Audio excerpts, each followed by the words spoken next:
शहरातील विजयनगरमधील न्यायालय इमारतीच्या पाठीमागील बाजूस कृषी विभागाच्या जागेत विलास रामू कोळी वय वर्ष 65 राहणार नाना पाटील कॉलनी वानलेसवाडी या बेपत्ता सेवानिवृत्त कर्मचाऱ्याचा मृतदेह आढळून आला. मृतदेह पाहिल्यानंतर संशयास्पद मृत्यू असल्याची शक्यता वर्तवली जात होती, परंतु प्राथमिक तपासात कोळी यांच्या दोन्ही हातावर आणि गळ्यावर ब्लेड वार करून घेतल्याच्या खुणा दिसतल्या आहेत.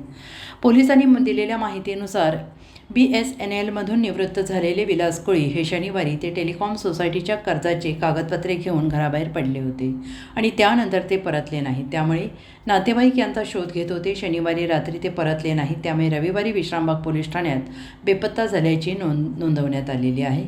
फिर्याद नोंदवण्यात आली आणि दरम्यान सोमवारी दुपारी विजयनगर येथील न्यायालयाच्या पाठीमागील बाजूस कृषी विभागाच्या जागेत एक मृतदेह गवतात पडल्याची माहिती पोलिसांना मिळाली. विश्रामबागचे पोलीस निरीक्षक सुधीर भालेराव आणि पोलीस पथकाने घटनास्थळी धाव घेतली. स्पेशल रेस्क्यू फोर्सच्या आपत्कालीन पथकाला पाचारण करण्यात आलं. पोलीस तपासात मृत व्यक्ती विलास कोळी असून ते बेपत्ता झाल्याचे समजले होते.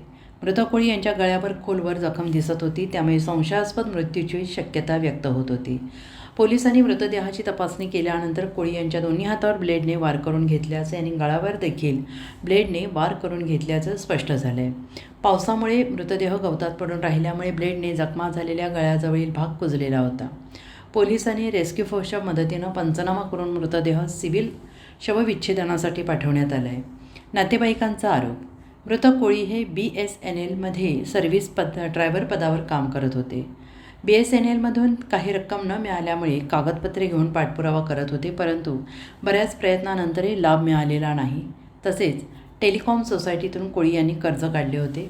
BSNLमधून येणे बाकीमुळे सोसायटीचे कर्ज थकीत होते.